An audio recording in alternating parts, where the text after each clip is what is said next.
Reflexiones desde mi ventana. Este es nuestro tercer podcast de la serie titulada Cómo construir una verdadera comunión. Y nuestro pasaje central es 1 de Juan, capítulo 1, versos 1 en adelante. Vamos a leer, dice así la bendita y sagrada palabra del Señor. Lo que era desde el principio. En esa parte ya la definimos. ¿A qué principio se refiere Juan aquí? Lo que hemos oído, lo que hemos visto con nuestros ojos, lo que hemos contemplado y palparon nuestras manos tocante al verbo de vida. Porque la vida fue manifestada y la hemos visto y testificamos y os anunciamos la vida eterna, la cual estaba con el Padre y se nos manifestó. Lo que hemos visto y oído, esto os anunciamos, para que también vosotros tengáis comunión con nosotros, y vuestra comunión verdaderamente es con el Padre y con su Hijo Jesucristo. Ellos no están inventando nada. Ellos no están hablando de cuestiones extrañas o raras, sino que están diciendo que ellos están comunicando lo que oyeron, lo que vieron con sus ojos, lo que palparon sus manos tocante al verbo de vida, Jesús, porque dice que ese verbo fue hecho carne. Evangelio de San Juan capítulo 1 versículo 14. Ese verbo fue hecho carne y habitó entre nosotros y vimos su gloria como la del unigénito del Padre, lleno de gracia y de verdad. Entonces ellos no están inventando ninguna cosa. Están hablando la realidad. La experiencia que tuvieron con su Señor, con el Señor Jesucristo. La comunión. Disfrutaron de una verdadera comunión. Dice que esa vida se nos manifestó. Ellos disfrutaron esa vida espiritual por medio del Señor Jesucristo. Disfrutaron el amor del Padre, la bondad del Padre. Un conocimiento espiritual, el cual encontramos aquí en las Sagradas Escrituras. Qué maravilloso es Dios y qué experiencia tan maravillosa, porque ellos pudieron plasmar en las Sagradas Escrituras toda la verdad de Dios. Entonces aquí es Juan el que está hablando y está usando el plural, está refiriéndose a todos los discípulos, lo que ellos experimentaron. Pero miremos un poco más acerca de Pedro, otro discípulo del círculo íntimo de nuestro Señor Jesucristo. Vamos a mirar aquí antecitos de Juan. Aquí está la carta de Pedro.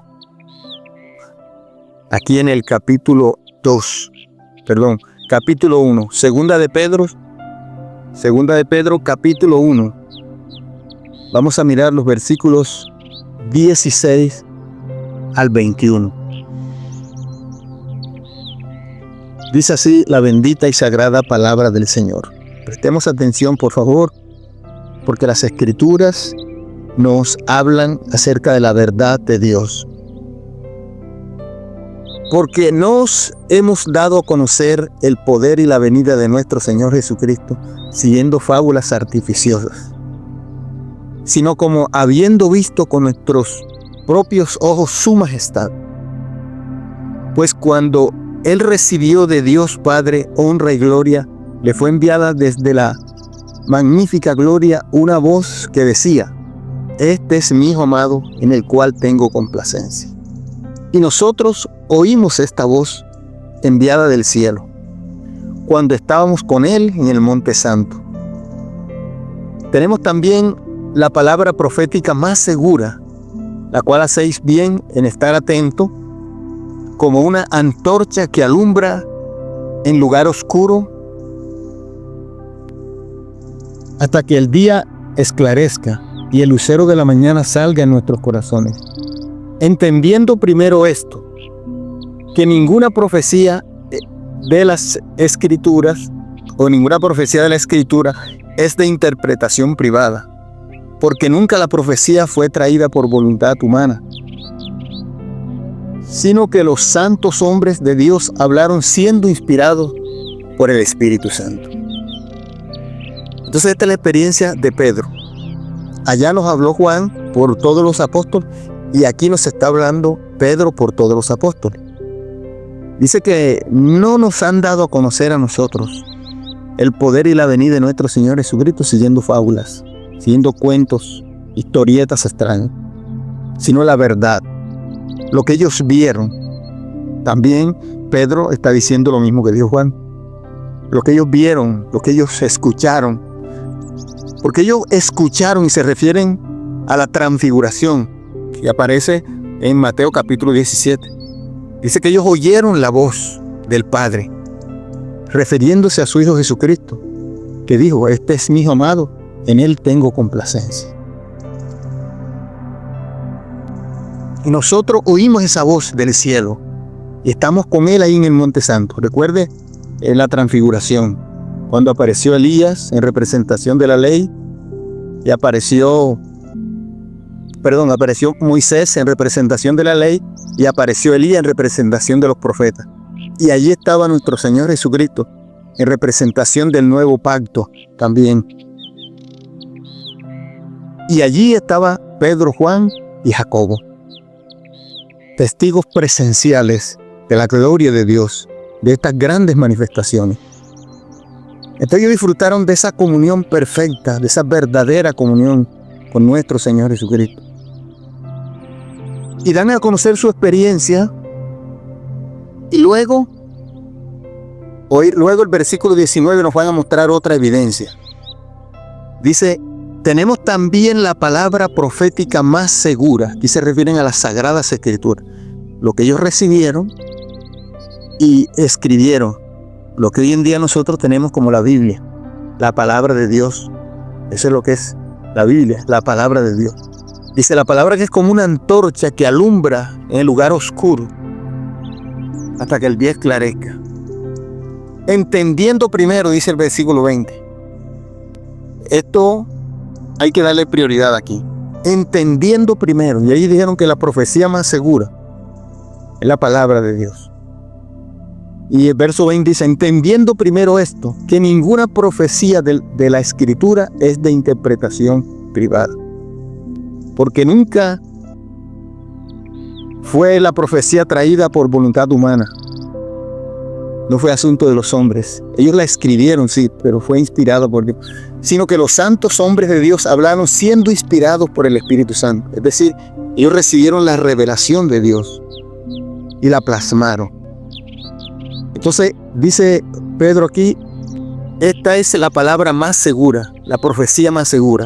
O sea, la evidencia más segura de su existencia. De que Él es un Dios verdadero. De que vivimos esta experiencia con Él. Las Sagradas Escrituras. Por eso es importante el estudio de las Escrituras. Todo está en las Sagradas Escrituras. Allí está la verdad de Dios. Allí. Entonces, tenemos que volver a las Escrituras. Pero hay un descuido en cuanto a eso. No nos gusta estudiar las Sagradas Escrituras. Y nos enseñaron desde el principio, nos enseñaron a estudiar mal las Escrituras.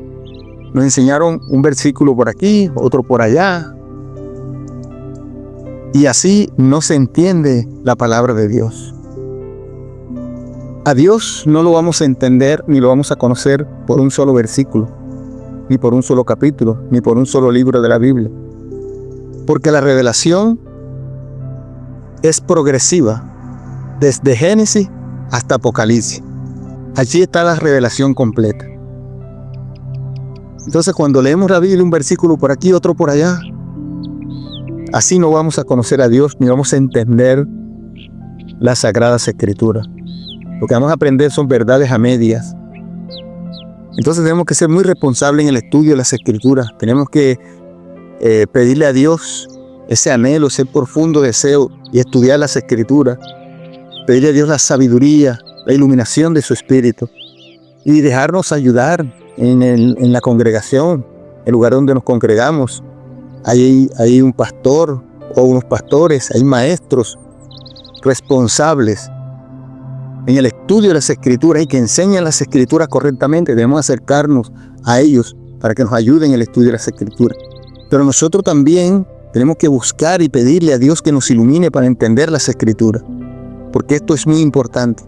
Es a través de las Escrituras que podemos conocer a Dios, podemos entender todos los temas bíblicos, todo lo que tiene que ver con nuestra salvación, con nuestra vida, en los diferentes contextos. Ahí está la enseñanza clara en las Sagradas Escrituras. Por eso Pedro está diciendo, nosotros lo vimos, nosotros lo escuchamos, nosotros lo palpamos. Y además de eso, además de esta experiencia nuestra, que es real, tenemos lo más confiable, que son las Sagradas Escrituras. Habla de la profecía, de lo que ellos recibieron. Aquí la palabra profecía se está refiriendo a lo escrito, a lo que ellos recibieron y plasmaron en los libros. Ahí está la revelación de Dios. Entonces, qué maravilloso es que nosotros tenemos el privilegio, al igual que los discípulos. Porque de pronto nosotros podemos decir, pero es que qué bueno que los discípulos, ellos conocieron a Jesús, lo palparon, y nosotros no lo hemos visto físicamente ni lo hemos palpado. Bueno, recuerde lo que el Señor le dijo a Tomás cuando después que resucitó se le apareció. En la primera aparición Tomás no estaba, pero cuando se volvió a aparecer a los discípulos ya estaba Tomás. Y Tomás había dicho, si no metiere mis dedos en sus manos, yo no creeré. Tengo que ver al Maestro primero y meter mi mano en el costado donde fue herido. Y cuando volvió a aparecer, Jesús le dijo a Tomás, Tomás, mete tus manos, mete tus dedos aquí en mis heridas y aquí en mi costado. Y cuando Tomás vio eso, dijo, Señor mío y Dios mío. Y presta atención, por favor, a lo que le dijo el Señor Jesucristo. Porque viste, creíste, bienaventurados los que no vieron y creyeron. Ahí entramos nosotros. Somos más bienaventurados que los discípulos, porque aunque nosotros no vimos al Señor, no lo hemos visto físicamente, ni lo palpamos como lo hicieron ellos, nosotros hemos creído y el privilegio es mayor. El Señor Jesucristo lo dijo. Más bienaventurados son los que no vieron y creyeron. Porque al Señor lo conocemos espiritualmente. Él se revela en nuestras vidas a través de las Sagradas Escrituras. Es ese conocimiento que surge de una intimidad de un hombre y de una mujer con Dios. Un hombre apasionado por la presencia de Dios. Una mujer apasionada por la presencia de Dios. Un anhelo profundo de conocer al Señor. Eso fue lo que le pasó a los discípulos. Porque ellos, además de conocerle físicamente, tuvieron que conocerle espiritualmente. Porque la gente de su época, muchos le vieron físicamente, pero no le conocieron espiritualmente. Porque el Señor se conoce por revelación. Entonces todo está al alcance nuestro, al alcance de todas las personas. El conocerle, el amarlo. El disfrutar de una verdadera comunión con Él. Dios les continúe bendiciendo y sigan disfrutando de todas las bendiciones de Dios.